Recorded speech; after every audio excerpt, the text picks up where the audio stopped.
everyone, welcome back to Lolly in the Pop, and today I'm going to review the most trending Korean thriller on Netflix right now, that is Call or The Call. So if you want to know whether it is worth watching and you should take out your time to watch this movie, then definitely watch my video to get a perfect review for yourself. Also, please don't forget to subscribe to my channel Lolly in the Pop, and don't forget to hit the bell button because whenever you do so, you get directly notified of my videos. So keep watching the video to know whether you should watch Call or not. So, starting with the movie, first of all, the starting itself is a very spooky setup. The setup is done so well with the weather showing that it's really cold. Usually these thrillers or horror movies have this setup where it's cold and it's kind of chilly. Also, the setup entirely is really spooky with the house that you will get to see, the village, a lonely place. You will get a sad feeling from the very beginning of the movie. It is a perfect setup for the thriller, and I will tell you, more than a thriller, you will actually feel that it's a horror movie, because when you see the house around which the entire story goes around, you will feel like, yes, this is a completely haunted house. And the music goes so well. It is suspenseful as well as eerie music, and you should definitely get those goosebumps if you're watching alone at night, and if you're the kind who gets scared easily, so you're going to like it a lot. Now, talking about the timeline of the story revolves around 2019 and 1999. So the story over here is a connection between the past and the present, the past being 1999 and the present being 2019. So from the very beginning, you're going to feel that suspense that, oh my god, what is going to happen? But let me also tell you that this is not something very new, because those who watch thrillers, especially Korean thrillers and Hollywood, you will have watched a lot of movies which, build up that connection between the past and the present. I'll give you very obvious examples. If you're talking about Korean drama, there is Signal as well as Tunnel, in which they have used a medium to connect the past and the present. So in the tunnel, is the tunnel, and for Signal, it is the thing which the police officers use for talking. I think that's a walkie-talkie. Okay, whatever. So that was used. Also, one of the very famous and one of my very favorite Hollywood movies, that is Butterfly Effect, has kind of a similarity, which is regarding only the butterfly effect. So you all who exactly don't know what a butterfly effect is, this is what it is. So yes, this is nothing new. You must have watched a lot of movies in Hollywood, or be it in Korean drama and Korean movies, where you have seen this thing, the connection between the past and the present and the butterfly effect. As far as I will say, there are two protagonists in the story, and you can understand that very well. One who is living in 1999 and the other one who is living in 2019. And it is the connection between these two that makes up the entire movie. So the first half is quite suspenseful, because you will be like, how is the past and the present connecting to each other? And once they connect, you will see the friendship between these two protagonists, one living in 1999 and one living in 2019.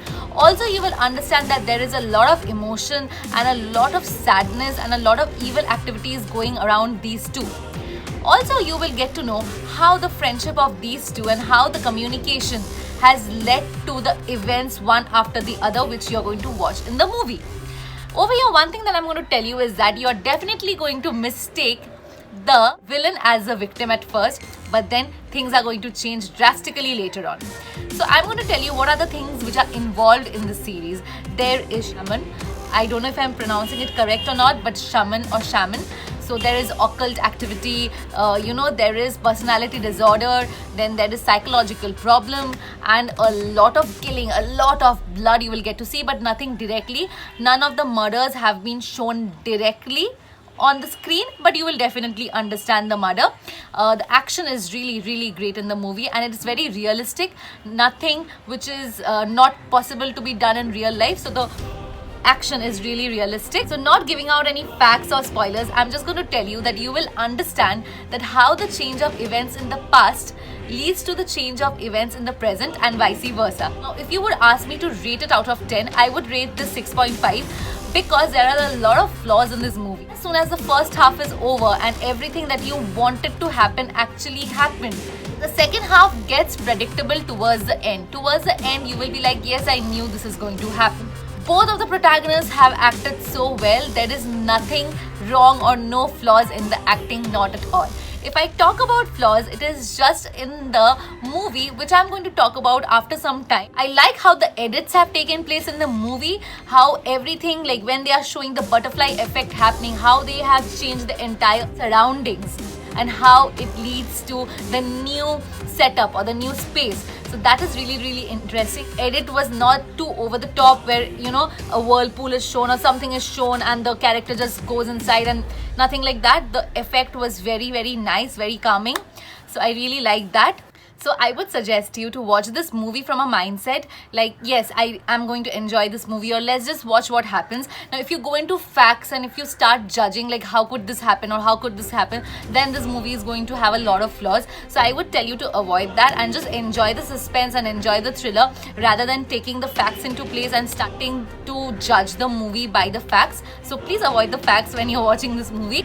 So for the ones who haven't watched it and are preparing to watch it, or are deciding and, you know, are not that sure whether you should watch it or not, then definitely go and watch it. It's a great movie available on Netflix. I will give it 6.5 out of 10. It's spooky, it's eerie, it has suspense, it has killing, it has thriller, and it has a butterfly effect, and it is a complete fiction movie. Now, people who have already watched it and are here to debate with me regarding the flaws that I have found, and if you can also relate to what I'm saying. So let me talk about the flaws. One of the biggest flaws that I found in this movie is that when the lady, okay, Young Suk, still goes on to live in the 2019 with a house full of fridge and I don't know, like walk-ins, like, you know, the freezer walk-ins where maybe she's keeping bodies and others' phones and stuff, then how can the police department never find out this house and the culprit in 2019 with the technology that we have and with so much advancement? Like, seriously, didn't the police guess like what was going on inside this house? So that's really weird. Even when we go back to 1999, if any police is entering a house and getting killed during an investigation, don't you think the force is going to come again and check? And no matter how many police officials the lady kills, don't you think they are always going to send backup, and eventually we are going to find out that who is the killer?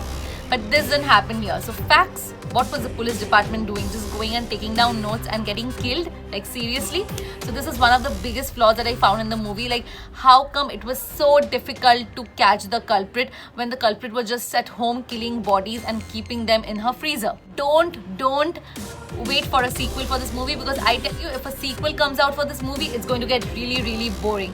I am very happy that the story writer has left the movie at the point where you're going to be filled with suspense and you're going to be filled with a lot of thoughts that, okay, what did just happen? So this is it. I would really suggest you to go and watch it. You don't have to go to the movie theater in this time of the pandemic. You can just sit at home, relax and watch it. So please do go and watch Call, and let me know in the comments below what were the flaws that you found in this movie and what did you really like about this movie. What I personally loved about this movie is definitely the butterfly effect and definitely the acting of both the protagonists. I really loved the maniac acting that Young Suka had done. I loved it so much. Like, it was actually spooky to look at her, like the way she laughed, you know, the way I really got goosebumps. So it was really nice. So do watch this movie, and don't forget to like this video if you like the movie and if you also like my review, and don't forget to comment down below what did you like or did not like about the movie. So thank you so much for your support. Please do subscribe to my channel and keep supporting me, and you're going to get a lot of content. So thank you so much. Bye, take care till then.